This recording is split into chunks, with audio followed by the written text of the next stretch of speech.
What's up, Vankas? Hello, Vankas. Dude, I don't know how I'm supposed to feel. I don't know how I'm supposed to feel because, like, I was excited that Lewis was going to win. Uh-huh. I mean, how's everybody doing? This is how I fuck you. I want to tell you guys how I'm doing. Yeah. I was excited that Lewis was going to win. Yeah. Then George Russell does his thing. George Russell, riverboat gambler. He's such a riverboat gambler. You know, George Russell is the guy who goes for it when you're playing Madden, who goes for it on fourth down every time, and you just want to kill him. You just want to fucking kill him. And he does the thing that only works in the video game, and it's just, or he's like the guy you play in 2K and he only shoots threes. Yeah. And you're just, he passes it to the one guy who could, the one guy who's like not good in real life, but is like an 82 in threes. And for us, it was say it, Kyle Korver. It was Kyle Korver. Kyle Korver, or when we played the college games, it was JJ Redick. JJ Redick. That's right. You just drain threes. Yeah. It's like the lame fucking alternate, like, you're not actually good. You're just doing this. You're just doing this loophole strategy. Right. But then I was slowly falling in love with it. I was slowly falling in love with it. Because here's the thing: when it's annoying, but then when it works, it's the sexiest thing ever. When it works. No, here's what I thought was going to happen. I thought that he was going to be difficult, and then he was going to give Lewis a hard time, and this, that, and the other thing. But then, you know, he just didn't slow down, and Lewis couldn't get him, and I was like, oh, George just did the right thing. George just and you know, Oscar said it, right? Yeah. Oscar said it. This guy, ever since he won, he's gotten cocky. He started speaking, you know, clean air is king.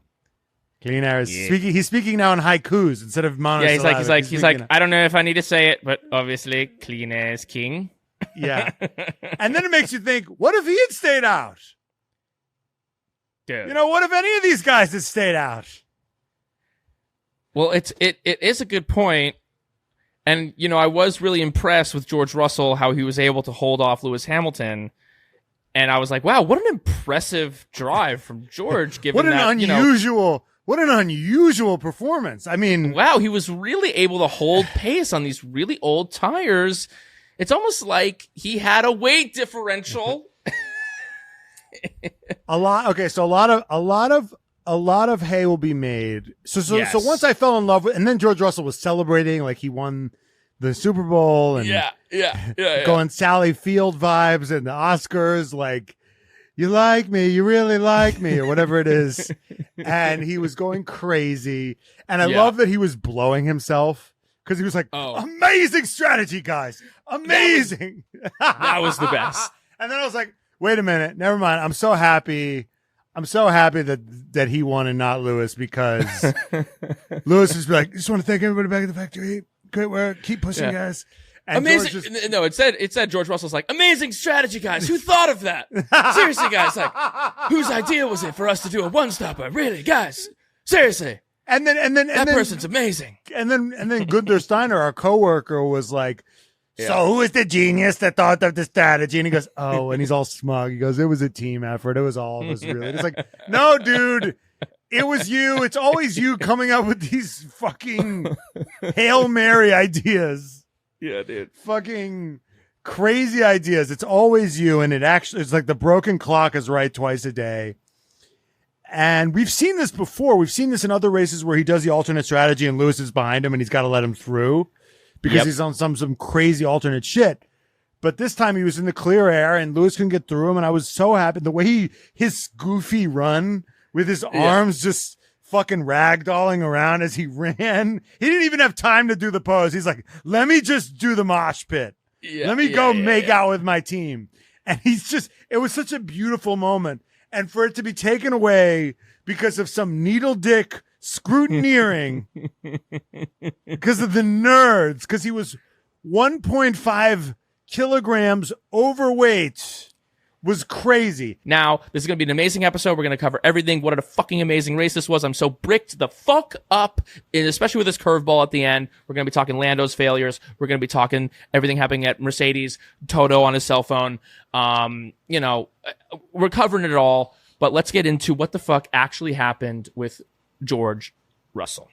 So he was 1.5 kilograms overweight. Yeah. And everyone's like, well, over the course of a race, that's like 2 seconds.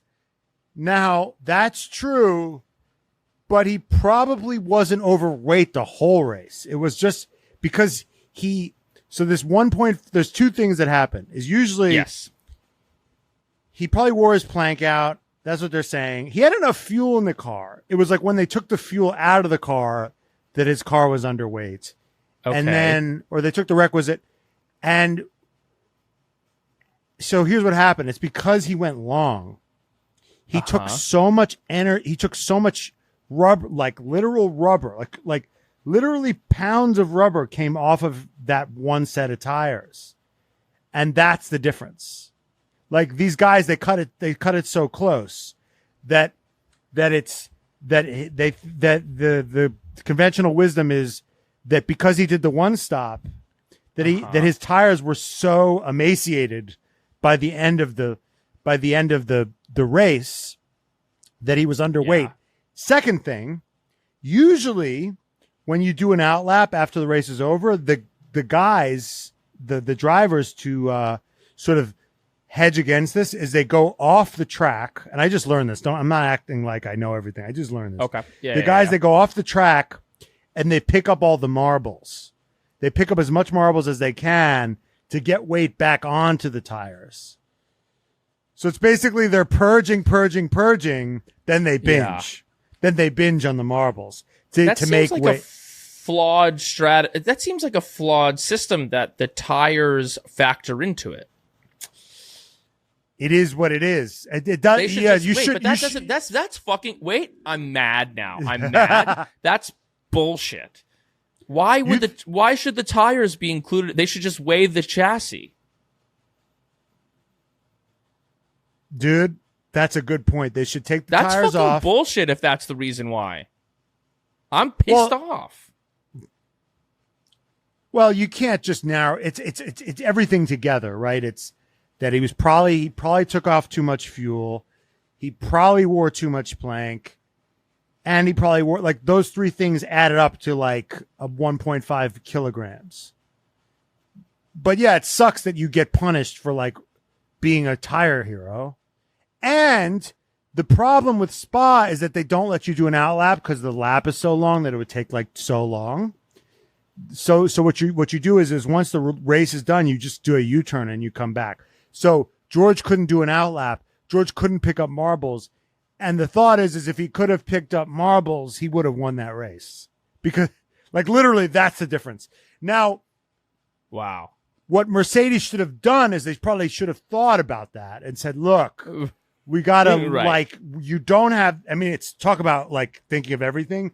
If you're going to go long, you're probably going to wear your tires really thin.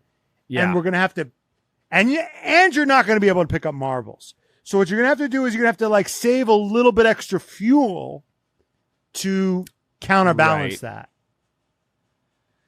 But yeah, I mean, if he had done all that shit, who knows if he wins the race anyway. But him being disqualified is he might have gotten second or third if he might have gotten second or third. He might have gotten second or third. So yeah, no, it's interesting to think about because weight is an advantage, but is like weight in your tires an advantage? Right. It's also like it seems to, you would think that they would counteract each other, that like if you have tires that are worn that low, the tires are sucking. So you're losing time on your shitty worn down tires. So you shouldn't be penalized for the loss of weight of your tires. I'm pissed. I didn't know that was the contributing factor. I'm mad. Yeah. It wasn't like bullshit, that's a bullshit thing. We need to ask Gunter about this because this is what's great about having a podcast also with Gunter Steiner is that we get to like get out of our purview and ask someone who actually knows about this shit. Like, is that a bullshit rule or not? Because to me, what I'm hearing right now is that seems like a bullshit rule. And I would have much rather it been that Toto Wolff like was cheating, which is what I was assuming was happening. Well, they weigh the cars. It's not like something you'd get away with. Right. No, it's not a gray area. But yeah, I mean, it was, it sucked because I was really excited for Hamilton. Then I was disappointed. Then I was excited for George Russell, and I'm disappointed. Like, right. Lewis Hamilton won, but he was such a pouty little bitch. Like, wow, was he pouty. Dude, he is dude, talk about Captain Hindsight. Lewis is Captain Hindsight. In all of his interviews, he's like, well, I didn't know that. I suggested this on a Friday. I said, what if we did it one stop? Everyone said I was wrong. And then, you trust in your team to like, to give you the best strategy. And he goes, and I boxed with so much extra tires. He said that a couple of times. He was like, I had so much dick left in those tires. Right. When I boxed him. Like, he was like, I could have fucking gone long. Yeah. I could have gone long. And the truth is, I think, is when you got the good track position, it's so hard to do the George Russell Hail Mary. Yeah. And it just shows that conventional wisdom is idiotic. Like, everybody thought that like the 2-stop undercut was the optimal strategy. And George Russell was like, I disagree. I take the Celtics, the over. KG, 2 blocks, 12 rebounds. He's doing the Adam Sandler bet. And he's like, doing the big parlay on KG. Because he looked at the stone and the stone's giving him powers. That is what George Russell did. Yeah. And he's got the rest of the paddock in the bulletproof glass watching him celebrate. But then at the end, the FIA comes and blows his head off. It's uncut gems. George Russell had his uncut gems moment. He did the crazy parlay, but it hit, and then he got his head blown off. Yeah. No, it's truly. And when he won, he really was just like, oh my God, I'm gonna come. Holy shit, I'm gonna come. And then he's celebrating. He's celebrating and he gets his head blown off. And then I guess Lewis in this scenario is Julia Fox, who gets all the money. Yes. Who gets on the blade and gets all the money. And she's with the old guy in the hotel. Yes. Yes. Who just wants to be seen with her. Yeah. Wow. No, it is. I mean, when you live a crazy gambler life, like George Russell does. When you also and here's the thing with George Russell. It's also like when you can't make your money honestly. Legitimately. Yeah, legitimately. Well, Adam Sandler can make it legitimately. It's just boring. It's just boring. Yeah. Sure. Right. Yeah. But when you But in this case, when a lot of when gamblers, you want a quick fix, right? You want that hit, you want that fucking rush, and George this weekend couldn't win the good and decent way. Or it's like a lot of people. It's a lot of people like you can work really hard, get a good job. There's a few ways to get rich. You can work really hard, get a good job. You can inherit. Or you could buy lottery tickets. Yeah, exactly. Yeah, you can. Hey, investing, right? You can invest in the S&P 500, and you'll get good returns that are consistent, but it's a long-term play. Or you can buy some penny stocks and NFTs and just wait for them to hit. He's a Dogecoin guy. Yeah, that's He's George. Dogecoin. George is to the moon. To the moon, Russell. George is to the moon. Yeah. So George's Wall Street bets. What a fucking He's a legend. Day. He's such a legend. No, I mean like but that's also what makes him relatable is because like not everyone can just like, I don't my investment shit, it's a nightmare. It's like I don't have any good investments. I've never planned financially long term. And so sometimes I'm like I'll look at a stock or look at some type of like if I do this, then all of a sudden I fucking hit big time. And that's what he's so relatable in that way. Yeah, it's you betting on Oscar Piastri to win the last 3 races or something. That's right. Oh my God, I was gonna do. Lewis was like plus 1,400 to win this race, dude. Like that. Talk about a good bet. It would have been a great bet. That would have been a great bet. I mean, let's get into like the rest of this. You know, of course, there's the George Russell thing. That speaks to kind of that's short-sighted in terms of what it has to say about the sport overall. What's happening today was very revealing. What a revealing day this was. It seems like Mercedes is fucking back. Are they back, or did Max just have an engine penalty? I mean, they're back, I guess. I mean, they're kind of back. Listen, like Max had an engine penalty, but then he was having trouble in the. I mean, you know, we'll get into Max, but like, they're kind of back. Yeah, and it's interesting. We have all this talk about like who has the fastest car. I think they're all like pretty damn close, and it just kind of depends on. The problem is I think McLaren probably has the fastest car by like a little bit. Yeah. But they just throw it. They throw whatever that little bit they have is. They just throw it away in so many other areas that it's not fast enough. Everyone's like, well, McLaren has the fastest car. I'm like, well, it's not that much faster that it's going to like overlook all the other shit that they're not nailing. You know, no. I'd rather have a slightly slower car and better strategy, drivers who just nail it, you know, pit stops, starts. The whole nine. Starts. Well, okay. You know what? Let's get into it. Let's talk about it. Listen. Brian, this is why you were like, when everyone's losing their mind, like Lando Norris is in this championship. I'm like, can he just nail a start before we say that he's in this hunt? He's won one race that like fell into his lap, and the rest he just hasn't. He just hasn't. And like, no, he never won a race that he should have won. The only race Max took an engine penalty and he still got a lead in the fucking championship. He still built his lead. This was still a net win for him. Dude, 100%. This should have been lost ground. Lando lost ground in the championship battle during an engine penalty for Max. Yeah. No, it's inexcusable. You know, I've obviously I'm a Lando stan. I've been a Lando truther, denier, whatever the fuck it is. I've done it. Today, that start was so bad.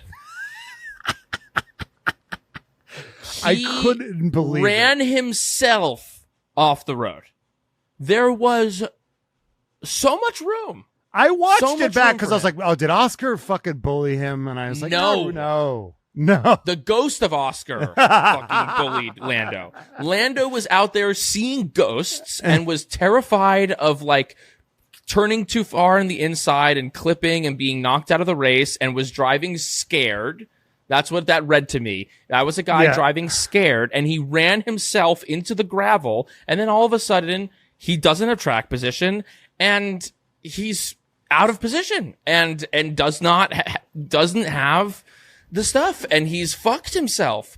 And in a race like this, where Max it's like the start, it's like get ahead at the start. Max is starting so much further behind you, and within 2 laps, it's like Max is fucking smelling his jockstrap. Then they let him get undercut twice. Yes. They let him get undercut. And the strategy's twice. a mess. And then the strategy's a mess. A mess. It's like they're reactive. It's like, dude, Lando can't get past anybody. It's tough to overtake. You know, all right, you're not getting past anybody. Where's Max at? Oh, he's creeping up behind you. Let's undercut him. Right. Undercut him. Yeah. Hey, remember, you know what you did last week to your own driver? That created this fucking shitstorm that has been an absolute nightmare for you because it was so fucking effective. The undercut the person that you're actually in the championship battle against. Why not that?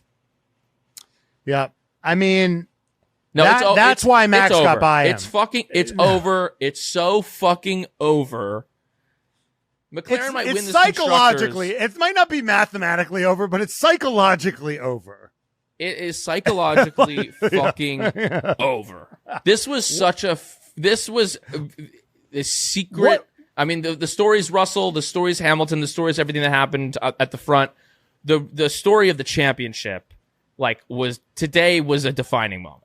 It's over. Max Verstappen is... You were so convinced that he was in this fight last week. What has changed? Well... You've seen enough. I've seen enough. And it's like, it's a straw breaking a fucking, Lando stands back here. Because I felt like I saw enough last week. I was like, they're just not competent enough. They don't have a rocket ship.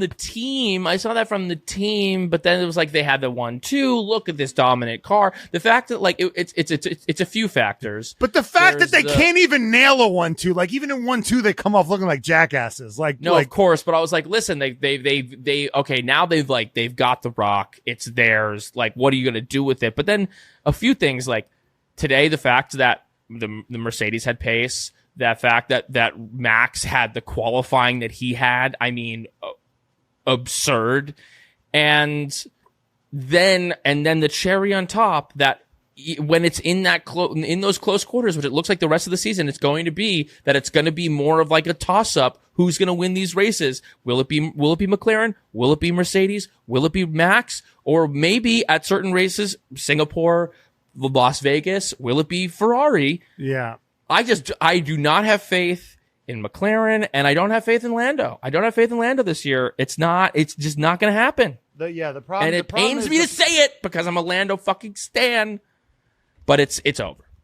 Yeah, the problem is Lando can't even if Max disappeared, Lando can't win every race because the other cars are too competitive. Right. That's what I'm saying. And that's not even a shot against Lando. It's just the facts.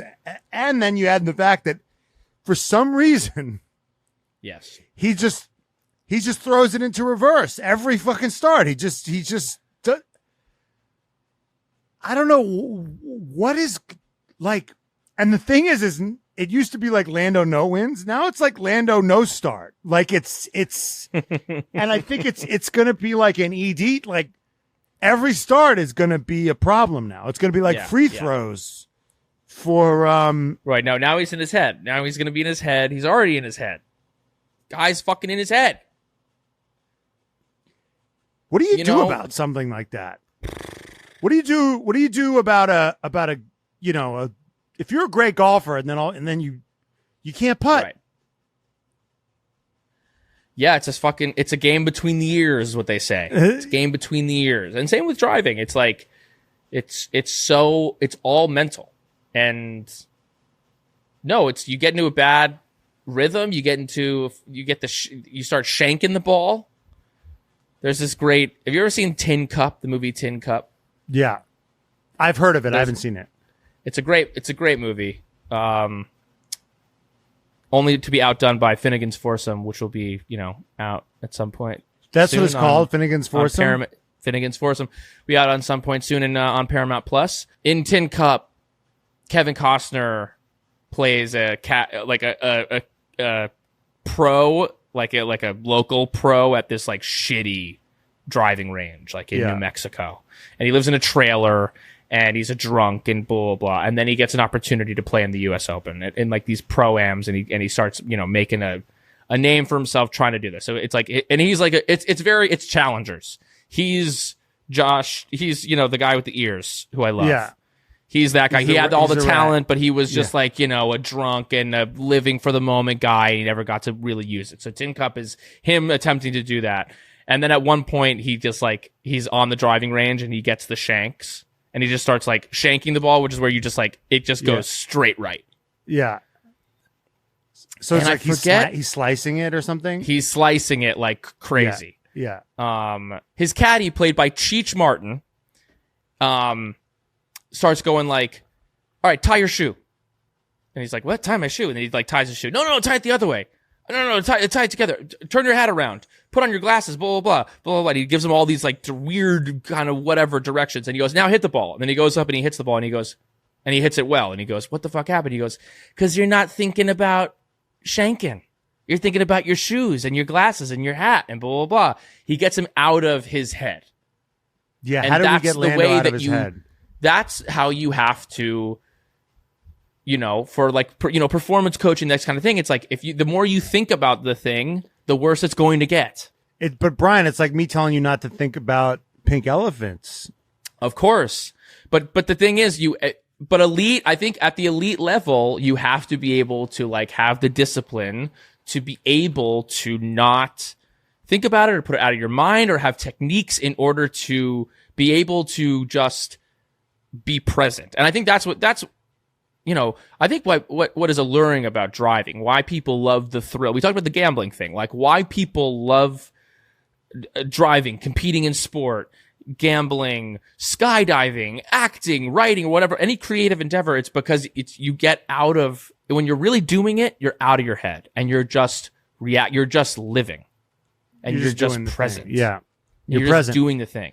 Now, and I think this is interesting, we talk about Lando, we talk about how hard he is on himself and how vocal he is about that and X, Y, and Z. And I think that there's, and I think that some people are like, you guys are being hard, like, oh, well, you're millennials, you don't understand. Like, it's important. And I think how Lando expresses himself, all that stuff is important. There's a fine line between being like a repressed, I never deal with any of my issues, and someone who harps on their issues. You have to walk that tightrope. And I think that's the tightrope that Lando's attempting to walk right now. And it's difficult. Well, I think there's a difference between being a healthy human being and being a competitive killer. Sure. Like us, like some person saying, "Oh, you guys, like the way to be mentally healthy is to do X." What Lando does, I'm like, okay, that might be true, but, right? But like, there is an element in this game where I think you kind of like, honestly, like for me to move to Hollywood, right? For me to for you to become an actor, there is like an irrational confidence or an irrational belief where you're like, I think I'm great. And like, it's irrational. It doesn't make sense. Like, dude, I went to see Sweeney Todd. My girlfriend wanted to go see, she likes to see Sweeney Todd. So wherever it's playing. Yeah, you see it. She wants to see it. It was playing in Anaheim. And I was like, oh God, I'm about to see Sweeney Todd in Anaheim at some small, like, I was like, is it a Broadway tour? And she's like, no, it's just a local Anaheim production of Sweeney Todd. And Brian, it was a small theater, like 150 seats, maybe 120. Yeah. Brian, it slapped. Like all these actors could sing their faces off. Like, and it makes you, it's just like, oh my God, there's just so many talented people.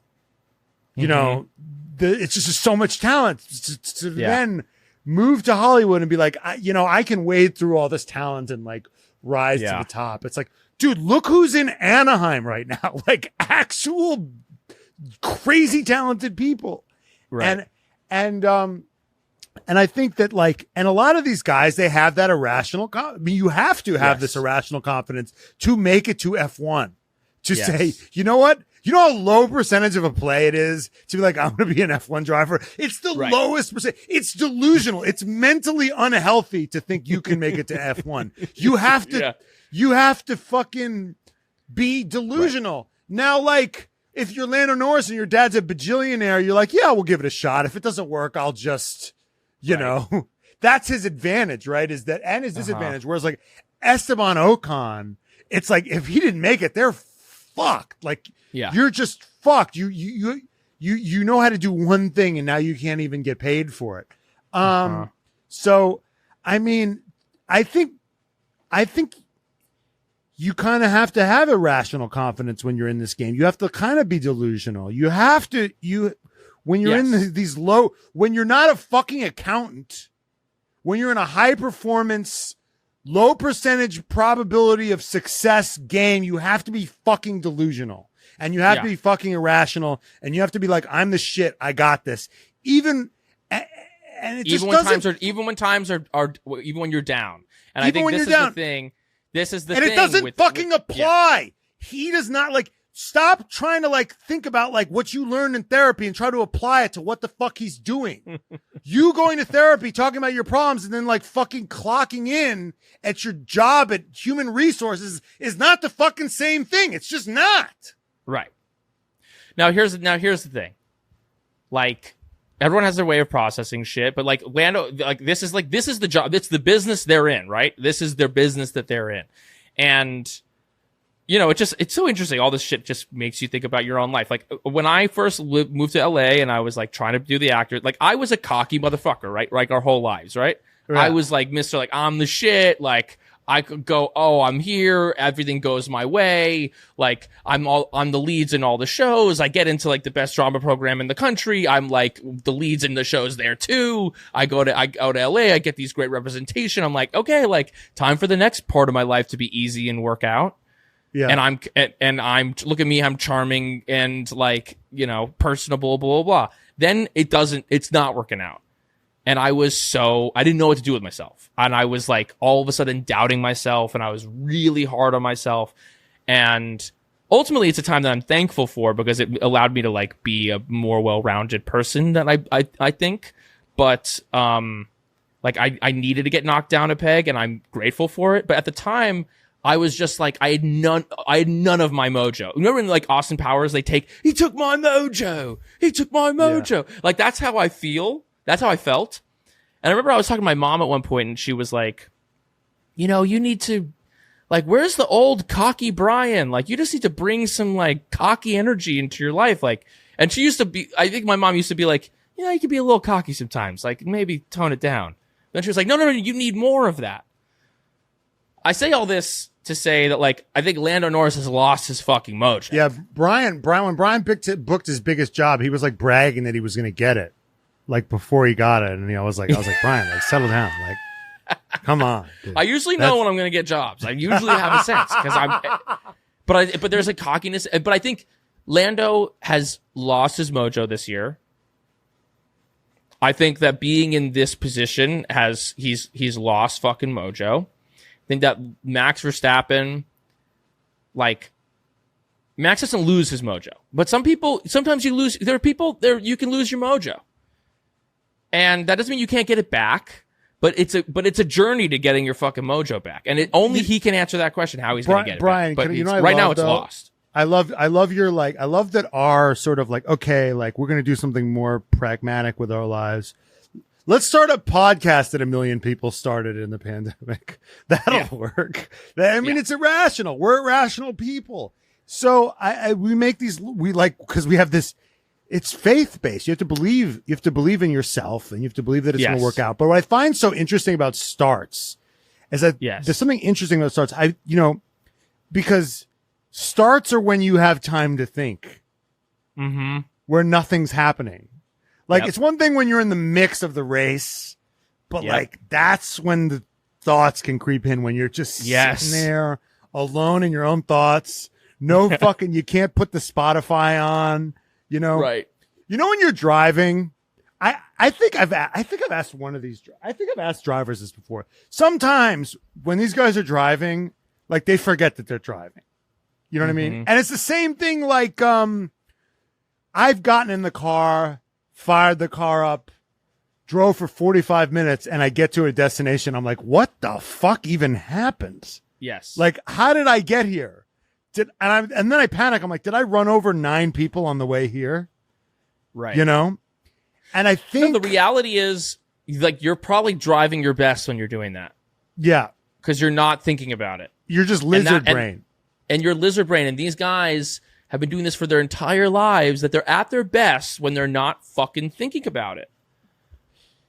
And I think that the greats have an ability to just like turn off that fucking like they for when they're in the cockpit, when they're doing the thing, they're just like, I'm just going. It's impulse. It's all fucking impulse. Well, you know, I think that's sort of, I don't know how he does it, but it just seems like he just gets bogged down in the start, and not even slow reaction time. It's just, it's the rest of it. It's the rest of it. It's like that first turn or those first gear shifts. Yeah. And I don't know what what they can do about that. I mean, other than he's just got to get out of his head, and then that's something that's really hard to do. Or you just got to like really just focus on what procedures you have. Just be like, what are my procedures? Like, I'm doing this, I'm doing that, I'm doing X, Y, and Z. I just watched On the Waterfront again. And there's that famous scene where like Marlon Brando starts fucking with Eva St. Marie's glove.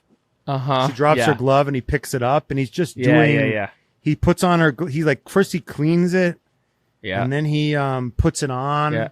I think I read somewhere that they were like really struggling with that scene, and then he just was like, let me just fuck with her glove. And then the whole thing kind of came together because he had business. He had shit to do. Right. It's tough. It's tough. He's just present with the glove. He's not thinking about this scene and whatever. And then all of a sudden it's like, whoa, there it is. That's brilliant. That's the thrill of all this shit. It's like, you don't even think, like, actually you black out. It's like, you don't have memories of the time. People like scoring a goal in a soccer game, or, like catching the when Odell Beckham like caught that fucking pass, was he thinking about it? No, he was just reacting. Boom, hand there, and it's the greatest, physical feat in the history of football, maybe. It made his career. He now is like a world famous person because of that, because in that moment, he was just using his raw ability and the 10,000 hours that he put in his entire life to do that, to get there. And what I love though, and this is what I love about sports, is I think, watching these guys that can dunk from the free throw line, or these crazy athletes that can drive these cars 300 miles an hour, and that they fuck up the little things, the simple things, like the things that like obviously I can't ever drive a crazy qualifying lap. Right. But like, I feel like the start of a race is pretty simple. Like relative to the other things. Like, okay, I'm sure there are guys in F2 that could like start those cars and like, do you know what I mean? They definitely nail a start. Like, how hard is it to nail a start? It's like changing the gears at the right time, putting the car where it needs to be. I mean, the superpower, right? The guys that have the superpowers, like those Leclerc, like the hard things, right? It's like the Leclerc qualifying, and then like the Lewis Hamilton tire whispering. Can you save your tires? Can you save your tires? Can you do overtakes that are difficult? And can you qualify well? Like, those are like the hard things. Like, I feel like a start is not. That's just a fucking mental game. I feel like a start is like it's like you have to make sure that like your tires don't get like too, like, you're dealing with all this shit at once. There's like the brakes. You don't want the brakes to overheat. Like, I feel like once the car's rolling, and it's just more like impulse, where I feel like the start, especially with these new cars, is like there's so much fucking random shit. There's all these like technical things. I'm not sure though. I'm curious, like if we were to ask like the drivers. I want to ask the driver, like, how hard is a start compared to like qualifying, compared to saving your tires, compared to like, where do you think they really earn their money? Right. Well, they earn their money, not with starts. Right, because it's not like Max Verstappen, I think, is like so much better at starting than everybody else. He's a very good qualifier. He puts in great lap time. It's not like he starts like crazy. He just doesn't fuck them up. Right. Do you know what I'm saying? Yeah. Like, if you look at his reaction times. We're talking about the starts. Yeah. Then the reaction times are Lando's reaction time's good. The reaction time's good. Yeah. He's a young lad, and the reaction time is fucking on point. But it's not like Max Verstappen's reaction times is like crazy better than everybody. It's like they're all like 0.21, 0.25, 0.3. They're all around there. Which is why, honestly, for the other ones, I've been like, you know what? Like, it wasn't that. Today's was egregious. But you know what? I think is also true at this point is that Oscar Piastri, like, knows that Lando's gonna beef the start, and so he's like, I will be in there to clean up all of the pieces. I will be there to fucking get every rebound and clean up the trash that you leave behind. And he's now done it. He's done it like 3 or 4 times this season. Yep. That he's fucking clipped Lando at the start. Boy, now, yeah, and he qualifies like right there, and then he's just like, well, that's basically like being ahead now. Literally. He's like, oh, like, I'll definitely have track position on Lando at the end of lap 1. Yeah. Definitely. Bankers, as you know by now, we have teamed up with BetMGM this season, and we'll be using BetMGM lines to make all of our picks, and we have a special offer for our listeners each week.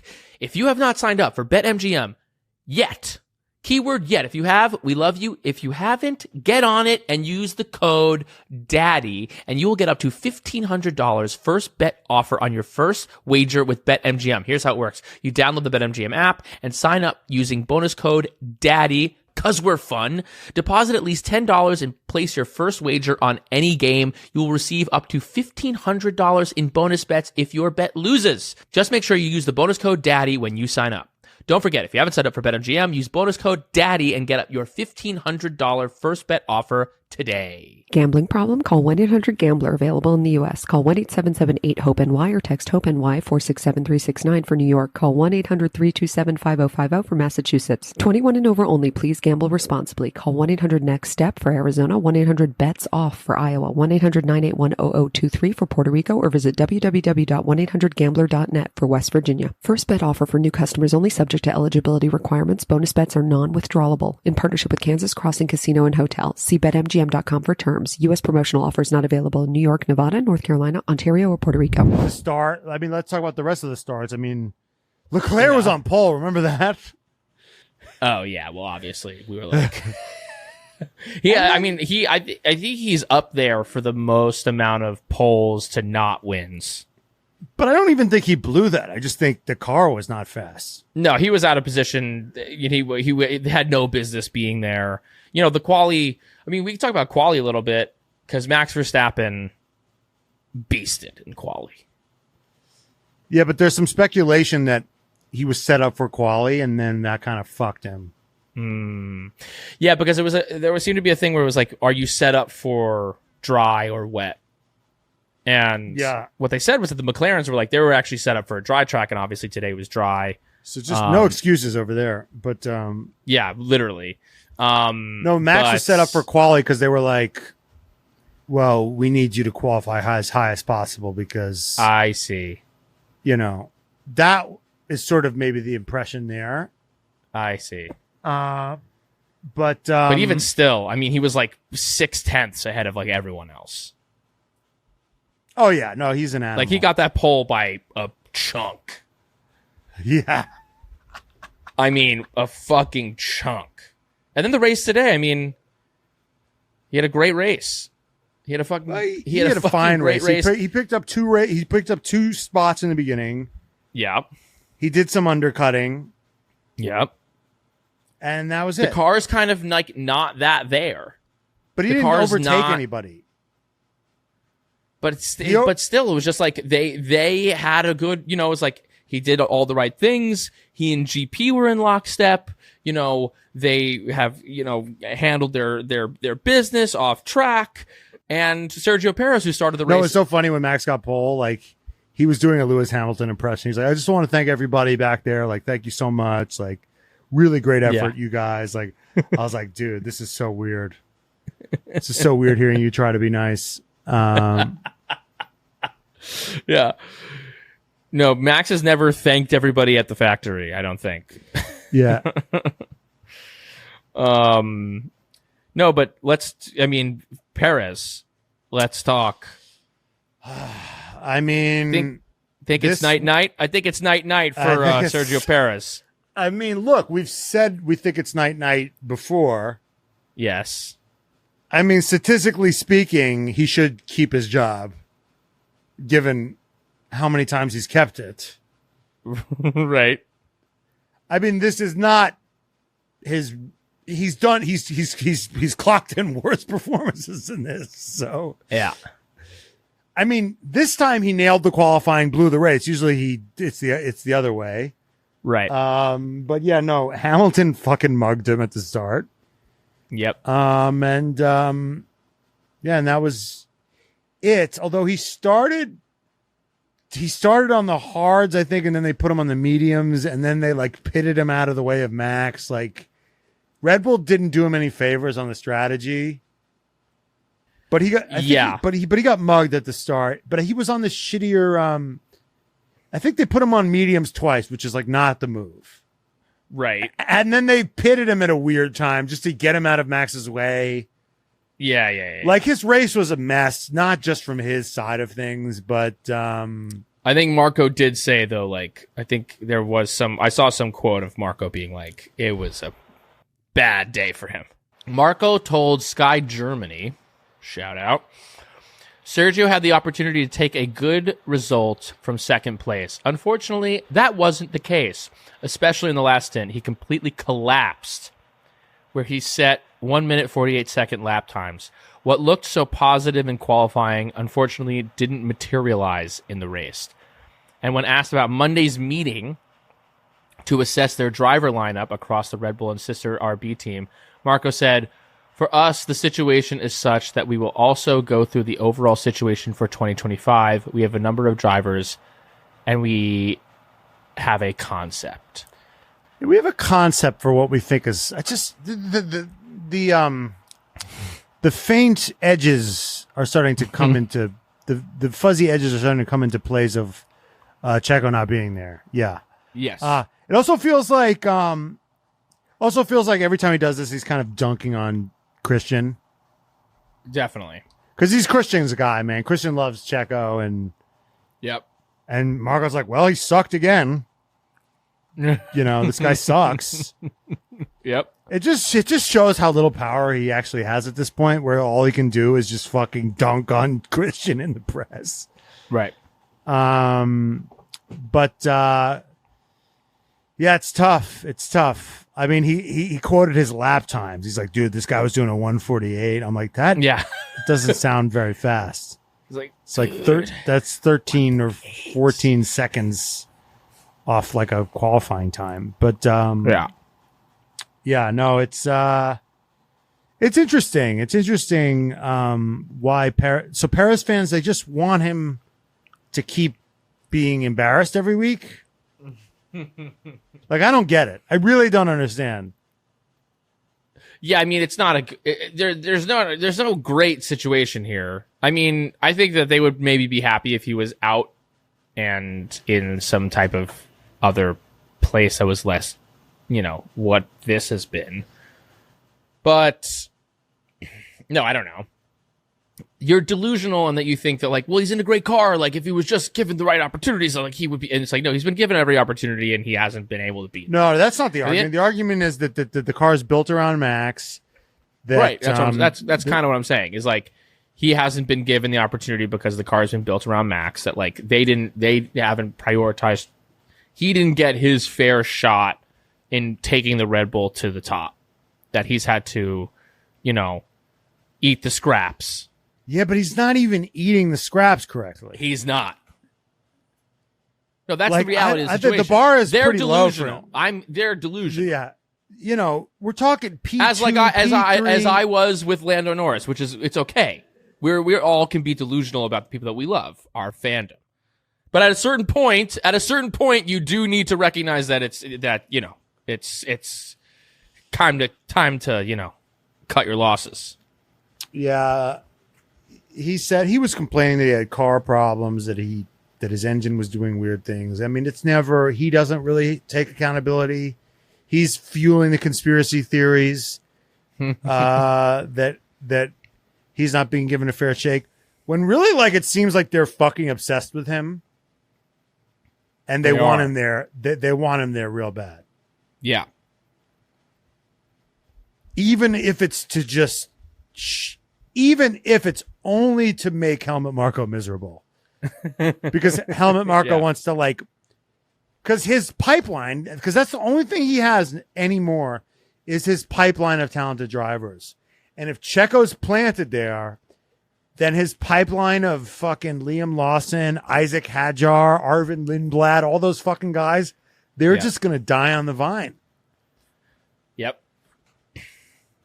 And Liam Lawson. I said Liam Lawson. Oh, yeah. I mean, to us, he's just Liam to us. He's just Lee. He's just a friend. Now, Lee. It seems like it's going to be Daniel, though. That's what the vibes are. I mean, Daniel had a good race today. Daniel got 10th. He was 3 places behind Checo in the V-carb. Apparently, so I was gonna make big Yuki excuses this week. I came ready with the Yuki excuses because Daniel like out-qualified him by like a pretty good margin. I think Yuki got knocked out in like Q1 or Q2. And I was like, well, Yuki's getting an engine penalty anyway, so like he doesn't care. Apparently he didn't even know he was getting an engine penalty. Like some reporter came up to him and was just like, so like you're getting an engine penalty, like that sucks. And he was like, I am? Like he had no idea. No, he must have known. But my feelings don't care about facts. But that's what my feelings are saying why he didn't qualify that well, because he was like, fuck it, why am I pushing No, it? I think that's probably true. I think that you don't think he knew going into qualifying that he was going to take a 60-place grid penalty. He took a 60-place that was grid fucking penalty. Insane. But I don't think he knew how many. Jenny's correctly. Jenny didn't know how many. Yuki didn't know that it was 60 places that he was getting. Oh, he was like, "Whoa, that's a lot. that's triple life." Yes. Right. But that seems like kind of bullshit that you could just take a 60-place grid penalty just in one race and then you don't lose any in one race and just keep it rolling. You really only lose 20. Right. But you got concurrent sentences. You get all the sentences like concurrent. Yeah, so that's why Yuki didn't beat Daniel by 10 seconds. But do you buy this Daniel Ricciardo's? Oh yeah. Stuff? I think it's politically. Think about it. Yeah. Helmut Marko wants Liam in the sport. Liam's his guy, is his junior program. Christian Horner loves Daniel Ricciardo. So this is the way to make everybody happy. But there is also rumors that they'll just throw Liam in there. But I think Daniel Ricciardo's the smarter guess. Just because like he knows the pressure. He is the move that makes the most amount of people there happy. Yes. Sponsors. He is the move that makes people there feel like, okay, I got what I want. You know, they say with it in a negotiation, everyone should feel a little bit like a little happy and a little bit like they got fucked over. And I think in Christian's ideal world, Checo stays.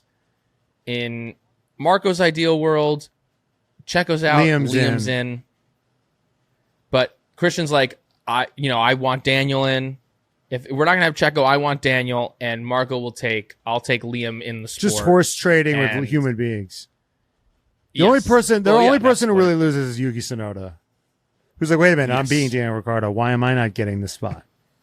But I think the one thing Daniel has is that he's done it. He understands the pressure.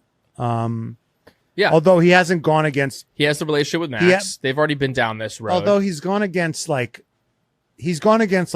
Goku Max, but he hasn't gone against like Max is like Super Saiyan now.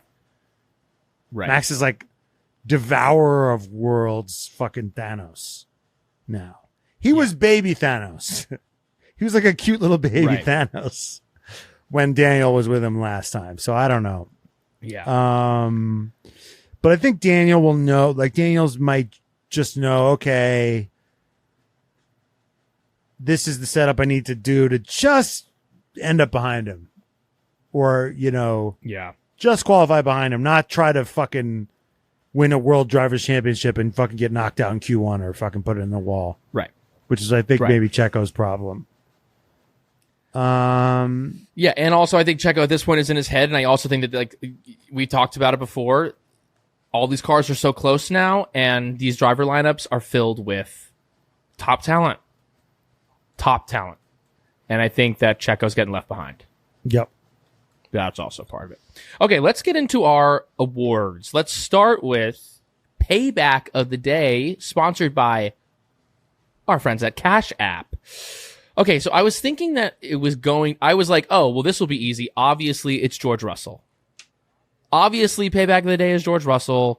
He lost to Lewis in Silverstone, and here he was today pulling out a George Russell move and making it stick, and he won the race. But now, what is it, Lewis? Saying, well, actually, shut up, sit down, hold my beer? Yeah, who do you think is who's Payback of the Day? Max? On Lando? I kind of want to say Oscar Piastri a little bit, just a little bit, because everyone's like, no, you won, but Lando's main character. Yep. You won, but Lando's main character, you're NPC vibes. And then Oscar's like, well, watch me do the same shit again and say that he's main character. Say that he's in a fucking WDC fight now, bitch. I think Oscar is maybe slowly putting an end to a conversation about like, oh, but think about Lando's championships. Like, shut the fuck up. Okay. I got this guy's number on the start. This guy's in his head. I'm Oscar Piastri. I don't give a fuck.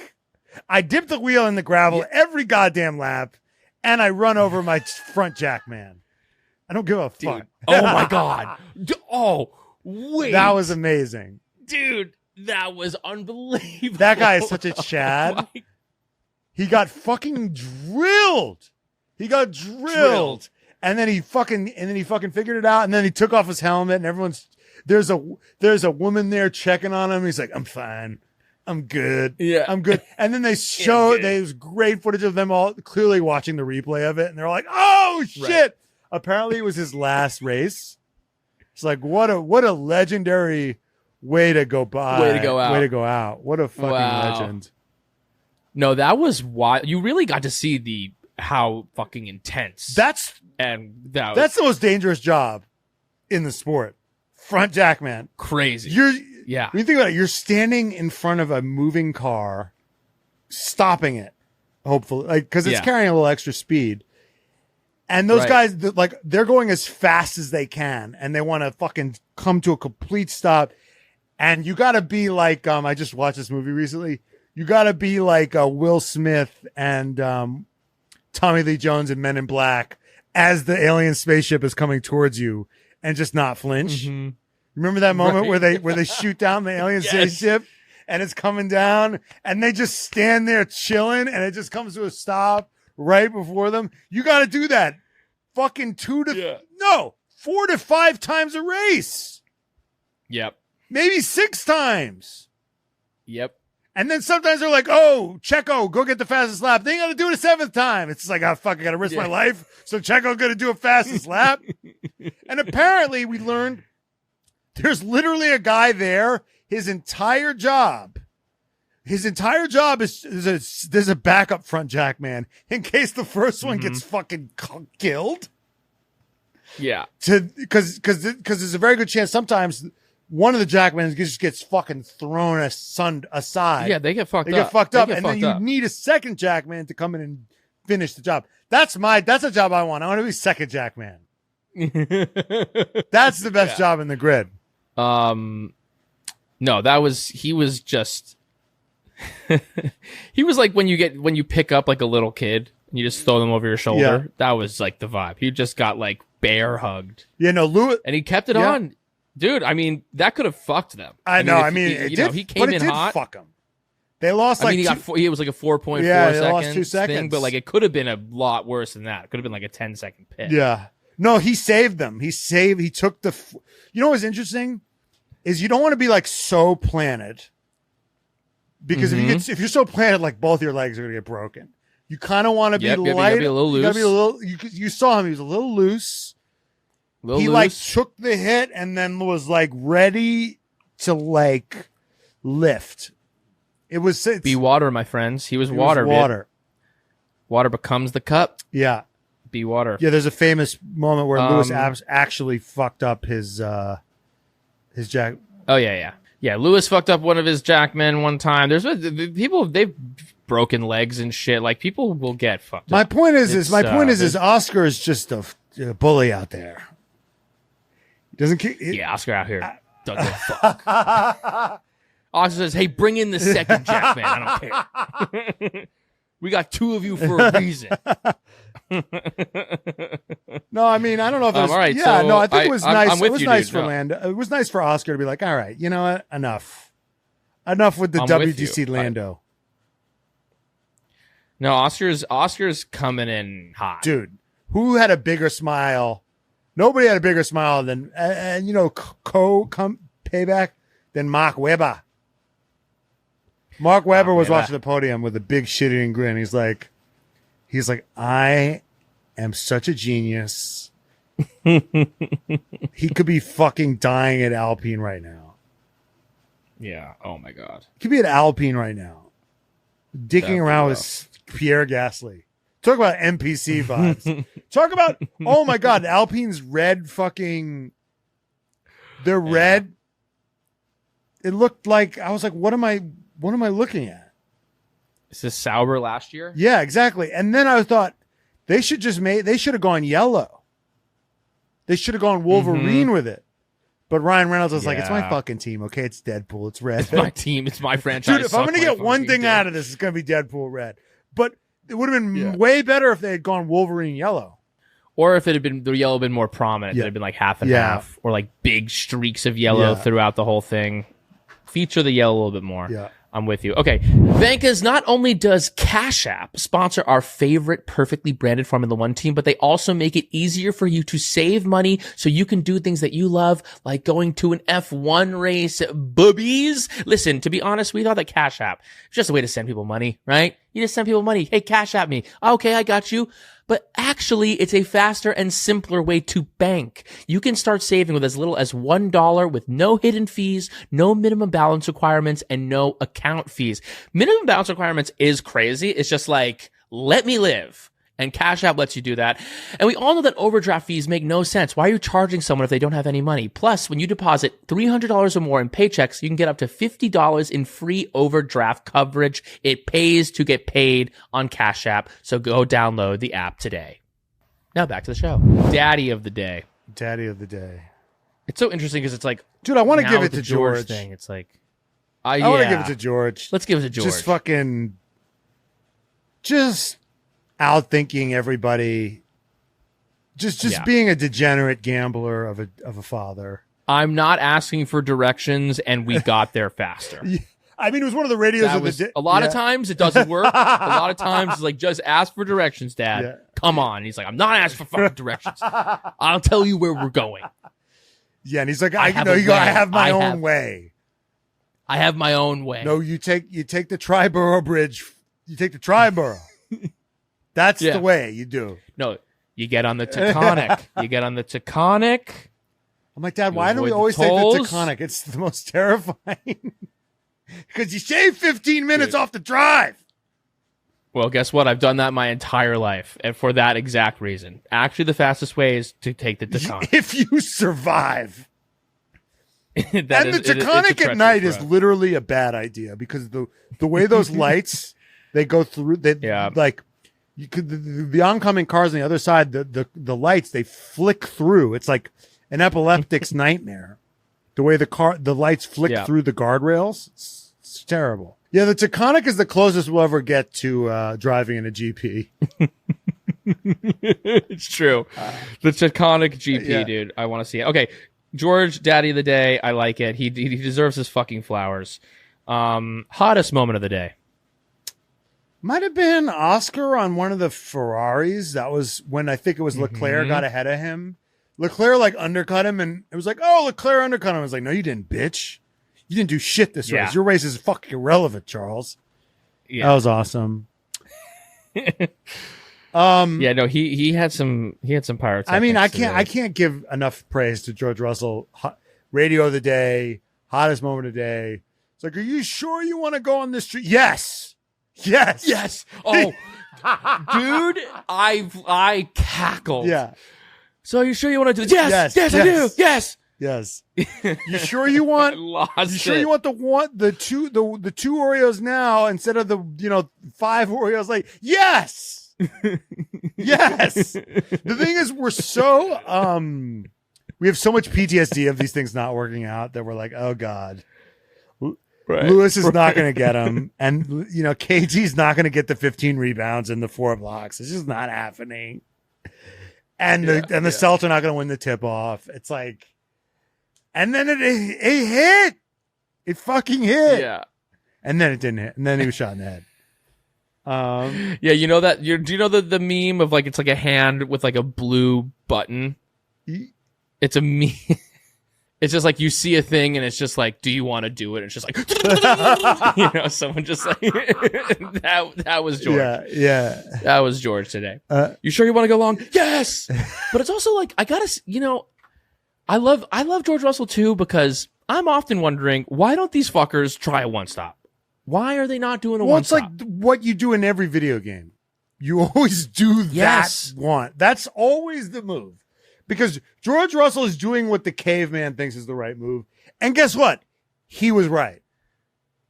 And yeah, sometimes it fucking works. Well, because it works. The thing is his like crazy one stops usually don't work because he's not in first. He was in the lead. He was in clean air. Right. He did his weird, and as we heard from Oscar Piastri, clean air is king. So yeah, I think we've seen him do this in like P3, and then he's got the dirty air, and then Lewis just like glides past him. Like we've seen this so many times where like he does this weird strategy, like Lewis is behind him on fresher tires, and they ask him to get out of the way, and he's like, "What the fuck?" Like he always is getting ahead of Lewis by some gimmick, and this time he actually won a race that way. But then he didn't, which sucks. It's just so upsetting. I know. Because this sport's amazing, dude. I love it. Because Lewis will win races straight up, but like George, it feels like he needs these fucking. He needs. He does. That's how George wins. This is how, literally from Uncut Gems. This is how I win. This is how I win. Yeah. It's literally how he wins. He is fucking Adam Sandler. He is. Oh, I love him so much. He cannot be further. And so what's so funny too is that he could not be further from that character. Inside, he's Adam Sandler. Inside. Yes. No, but like, just like, yeah. Could you think of two further away people from like a Jewish diamond district, a degenerate gambler and like this aristocratic Brit? Yes. and yet their souls are interlinked forever. Yeah. Okay. Karen of the day. The fucking FIA for just getting in the way of fucking a greatness. Just stopping a great man because he was a little too underweight. Yeah. Wait, I want to talk about Toto. Okay. Why did Toto seem so blasé when George won? I'd like to think he knew that something was up. Maybe, or he was worried. That's what I would like to think, but I doubt it.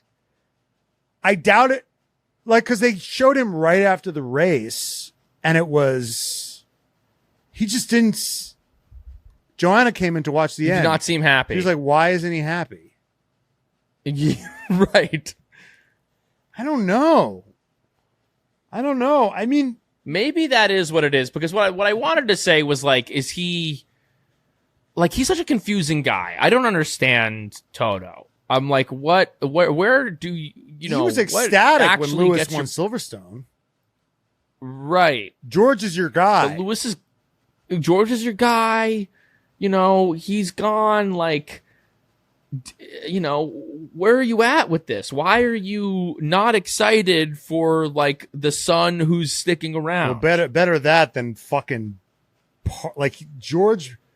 partied like it was 1999, dude. Like he was partying like it was 1999. He showed up late to the cool down room. He was like so busy, like dapping everybody up. And then Lewis is stuck there with Oscar. And that was like the worst. It's like this weird Gen X guy. And then like, not Gen X, this weird elder millennial and this weird Gen Z. And they've got like absolutely nothing to say to each other. And George, you can hear George in the background, just like slapping people's hands and like laughing. And Lewis is just sitting there suffering with this guy. Lewis has had the worst cool down rooms. He just doesn't relate to anybody anymore. He's just beyond, like, he's so much richer, older, and more famous than everybody that he can't talk to these fucking people anymore. There's no way to relate to them. Even though they're of the 20 Formula One drivers in the world, he's like, I have nothing to kind of say to these people. And even when he tries, he tries to talk to Lando, and Lando's like, well, fuck you. You were fast 7 years ago. And Lewis is like, dude. How did I trigger you? Were you even here 7 years ago? Like, shut the fuck up. He was like, he even said 7 years ago was a long time. I've been in the wilderness a long time. Like, I mean, he's like, fuck, can I get, he's literally like, God damn it, can I get Nico Rosberg back in this sport? Yeah, exactly. That's how tough this is. I'll take Nico. I'll take Alonso. Can Alonso get on the podium? Can I get a millennial with some Riz in here? You know? Right. Was Alonso a millennial? He's young Gen X, and Lewis is like elder millennial. But I mean, it's just, and I was like, George, what do you? It was so funny that I think it was Lewis that like used the one bit of small talk he had. He used the one bit of small talk he had. He goes, thought the Red Bulls would be quicker, and then. Lando's like, yeah, but they're on the mediums and blah, blah, blah. And no, Oscar was like, yeah, you know, I think they did X, Y, or Z. And then silence. And then George Russell comes steaming in. And, like, hello. And then they're just, I'm here. And then he just goes, and then George goes, thought the Red Bulls would be quicker. And then he like, because he wasn't there, he repeats the same, like, I got to say something because Lewis is fucking furious at me. Yeah. A banal, just the weather. Yeah, nice weather we're having, huh? Yeah, it's just Lewis is just like in these nightmare blunt rotations every time. Oh, that's so good. That's so fucking true. Okay, red flag of because usually it's like Max and like Lando, and those two get along well enough, or Leclerc, like or George. Like there's enough rapport. Those guys did AAU together. They can talk. Right. Or Max can talk and they can listen. And it works. But dude, do we need Max back in the cool down room to conduct this podcast? Because it seems like he's the master of ceremonies. And without him, these cool down rooms are very awkward. Well, Max has an ability, you know, we were talking about it earlier with Lando. Like, I think Max really does have an ability to just be like, yeah, like just he lets it go, and he's just like crazy race. That was crazy. What was happening out there? It seems like him and Lewis Max, are cool now. They're definitely cool now. Yeah, Max is like he's the closest thing that Lewis has to like appear at this point. Yeah, is Max Verstappen. Who thought we'd ever be saying that? Yeah. Okay, red flag of the day. I mean, Russell. Like them taking it away. FIA. Just making it about the refs. Don't let the fucking refs influence this shit. It just sucks. You know what it is? God. It just sucks at like a race. You can lose a race based on like something you can't even see. It's like so beyond our comprehension. Like, usually in sports, when someone gets disqualified, it's because like you punched someone in the face, or you know, when Zidane headbutted the guy in the chest in the championship, or you do a handball, right? You do something that's like, oh, that was illegal, you know. You stepped out of bounds. The shot clock. The shot doesn't count because you shot it after the time. Right. You're on steroids. You're on steroids. Even steroids. You can see the guys that are on fucking steroids. Barry Bonds. Yeah, Barry. You took the words out of my mouth. I was like, yeah, you can see. You can see with their. You can tell when they're fucking juicing. Like. Yeah. However, when I was looking at the end of that race, like now looking back, you can maybe tell. It's like, George was Lewis able to always hold is able Lewis. to get him. No, but it was tough to pass on that track, and he had clean air. So, I mean, it was probably more that. And the hard tire was going good. I know. 1.5 kilograms, it is a lot. It's 2.2. How many pounds is that? Yeah, 3.3 pounds. Over the course of 15 laps, I think that has an effect. Okay, but you also have to think about how heavy these cars are. Like, what percentage lighter was it?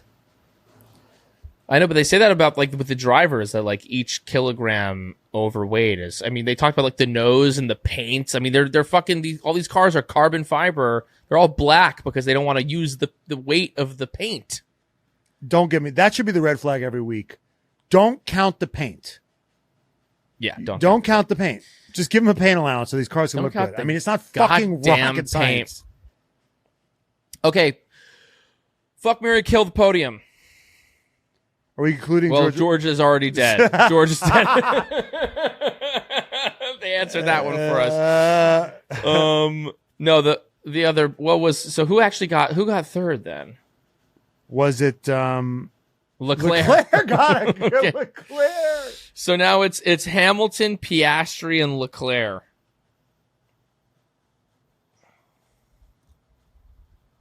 Fucking Hamilton for the story, killing Charles because what a life. And marrying Oscar Piastri. Marrying Piastri. Yeah, I think I'm marrying Piastri as well. And I think I'll do the same. All right, dude. Well, this was the last race before the little summer break. I'm gonna miss F1. I know. I'm like, what the fuck? Am I supposed to like spend time with my girlfriend? Yeah, what I have my Sundays again. What the fuck is this? I've actually been enjoying. I've been enjoying my Sundays to watching these races. Exactly, dude.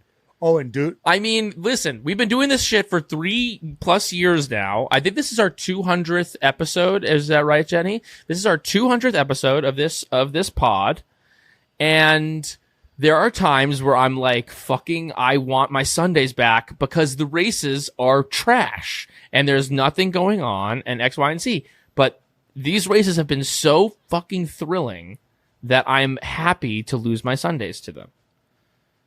Yeah. And I can only hope that the rest of the season is bringing all this same drama. It seems like, we can maybe put the Lando championship thing to bed. We'll see what Gunter says. I'm curious. Gunter thinks fucking Lewis Hamilton can win the championship. We have to troll him about that. We have to give him shit about that. But now it'll be the question of the Constructors' Championship. Who's going to win that? Where are people going to place? We'll find the stuff. We'll find the ins and outs to talk about. Lando, I said Lando's going to win 2 or 3 races this year, and right now, who knows if that'll even fucking happen. And now you're looking like an idiot. Now I'm looking like a fucking dumbass. You went from looking like a genius, looking like a moron. Now, here's the thing. The World Drivers' Championship, it's kind of shitty. It's kind of ruining. If you think about these things as like, almost like Grand Slams, like each Grand Prix is like a Grand Slam, then it just sort of right. You can kind of rethink it now. It's like each one of these things is like a Wimbledon or a fucking French Open. Right. Or like a major tournament. I think tennis has Yeah, they've got a whole season. They have that with golf too. Golf has like a champion for the season. They do the FedEx Cup. It's a huge whatever, but it's still all about the the 4 majors. I wish that there was. Yeah, but at least they don't. If Wait, they have a championship they give you points for the whole. Yeah. Do you have? And then you get points. You get points for the whole year, and then basically in the last tournament, you start. If you're like at the top of that thing, you start with like strokes. Like you start 10 strokes ahead of everyone else. See. So like your first 10 shots don't even count. You know what I mean? I see. And that then tournament. So you get an advantage. You get an advantage going into the last tournament, and whoever wins the last tournament wins the whole thing. But is that more prestigious than like winning like Augusta or something? No, it's not. Right. Whereas like at this point, it's more prestigious to win a World Drivers' Championship than it is to win fucking Monaco. That's, or fucking Spa or any of them. Silverstone. It's great. Yeah. It's awesome. Yeah. I mean, some of these races are probably elevated above, like Monaco, Silverstone. Yeah. What would be if we had to choose 4? Because typically it's the Grand Slam. What are the 4? Probably Monaco, Silverstone. Yeah. Maybe Monza. Maybe Monza. And Las Vegas. Obviously, Las Vegas. The Las Vegas GP, baby. Okay, so this is Max so was last pumped race when he before won the it. thing. Max was pumped when he won it. He was like, "I hate this race. It As sucks." he fucking should have And then been. he's like, "Wait a minute, this is awesome." Yeah, you definitely want. As he fucking should have been. How did this compare to the Las Vegas GP? I mean, Las Vegas GP was awesome, but I mean, dude, every race is better than Las Vegas GP now. It's incredible. This year, dude. Which means that the Las Vegas GP this year will be fucking goddamn lit. It's going to be crazy. Chain. Yeah, we'll be off the chain. It's going to be fucking crazy. Yeah. Okay. Few weeks until. I mean, it's honestly this break isn't that long. It's like 3 weeks. it's 3 weeks. Yeah, I remember when. And there'll be a bunch of silly season shit to talk about. Hopefully, we'll get an answer on the Perez stuff.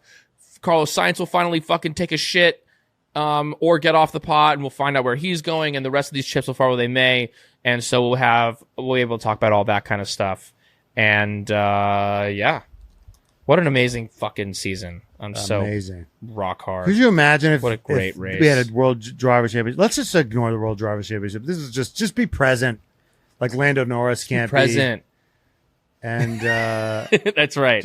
Just get out of your head, stop thinking, and be present, which is something that, exactly. Yeah. Lando Norris needs to learn how to do. All right. Okay, Vankas, we love you. Goodbye, Vankas. Goodbye, Vankas.